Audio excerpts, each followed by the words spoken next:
has Gorilla Glue in her hair, and her hair is all matted together and stuck to her scalp. Can you help her? And I said, of course. I thought she was joking. I said, let's get back to work. She said, doctor, I'm really serious. I said, yes, I can do it. Let's go.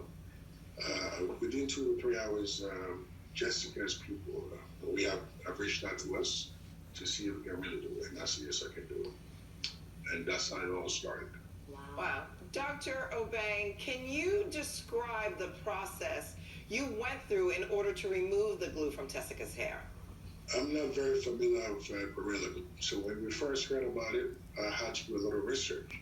I looked into the components, what makes up Gorilla Glue. I read a little bit about it. I went back to my old days in chemistry. I was a degree in chemistry. Looked up a little bit about what can dissolve the main ingredients in Gorilla Glue, which happens to be polyurethane. I also made a phone call to Gorilla Glue just to make sure that I'm not doing something to deviate from their protocols. So they told me that somebody from the R&D department will reach out to me, and they did. But before that, my office, everybody got involved. After I found out what can break it down, the different compounds, I sent my assistant, Oscar. He went to Home Depot and bought all the things that we needed. We put it together on Monday night. I started working on it on Tuesday night. We were gracious enough to get donated hair from the Southern Temple, which happens to be right here in Los Angeles. They brought me human hair. I had a skull. And we used Gorilla Glue, and we just spray on top underneath the hair and also on top of the skull. And we stuck the human hair into the skull. I then added hair extensions, and we sprayed more Gorilla Glue. So now we had a simulation of what we are about to do. We tried different chemicals. It was very easy. It came out after we have mixed up all the 4 different chemicals that I had in my possession.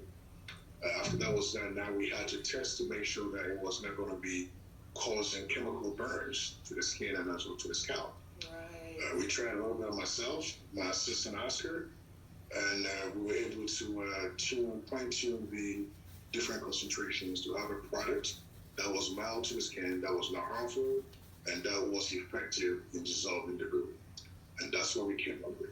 And that's what helped to get Tessica's hair untangled. How long did it take for the whole operation?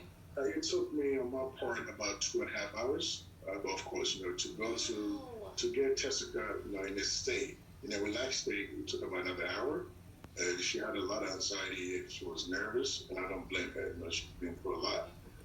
After we were able to calm her down, for her to trust us, we then went ahead and started adding the chemicals. With the assistance of Oscar, we would dissolve it. We would work our hands through it. Oscar would use a comb and comb it out, and then we spray more stuff. We have more oil on top of it just to cover the scalp. She did have some damage to her edges. That was the most sensitive area. So those parts took a little more longer time than the rest of it. But overall, everything went well. She tolerated the procedure very well. She had no pain to very minimal pain. And after that, I could see how grateful, she showed gratitude, and gratitude goes a long way. And not remorse, but you can tell that Tessica was now back to herself, and just the tears of joy, really touched me. And Tessica, I know you're out for recovery. Continue to do what we talked about, and then just ignore all the people that are out there sending hate messages. But this can happen to everybody. This happens all the time. Incredible. Yeah. Tessica, just looking at that video of you waking up and just being able to touch your own hair again, what was that like? I don't think people would understand, how happy you are to touch. If your hair was matted for a month, look at that. Listen, that was like Merry Christmas, Yeah. It was. I can only imagine. Definitely. Wow. Yeah. And I think you got your presence. I thank you so much. I was trying to write you a letter, but I think it's turning into a book at this point.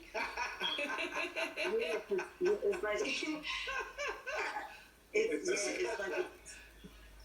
And I want to thank you. I want to thank you from the bottom of my heart.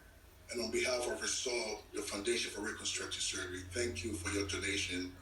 People don't understand, what this donation is going to do. For the last 14 years, we've gone to Africa and developing countries to do free reconstructive surgery. And, of course, it's a team effort.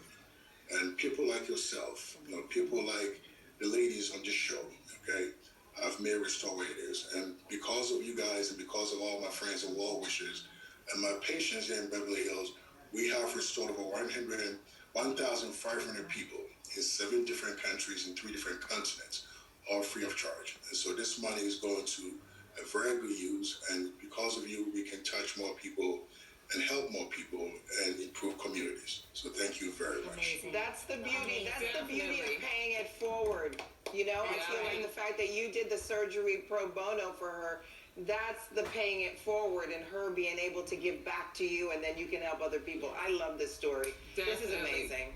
Tessica, we are offering you a gift of a custom made wig made to your head. So we've been in contact with your people, but I just wanted you to know that that's coming from all the ladies here at the Rio, and it's my wig maker. You'll be in good hands. Okay. Thank you so much. Thank you. You are so welcome. Tessica, take care of yourself. Dr. Obang, we want to thank you, both of you, for being here with us today. Please keep in touch with us and keep us updated on your journey, Tessica. We have to take a break, but there's more of the Real right after this. Great. Thank you.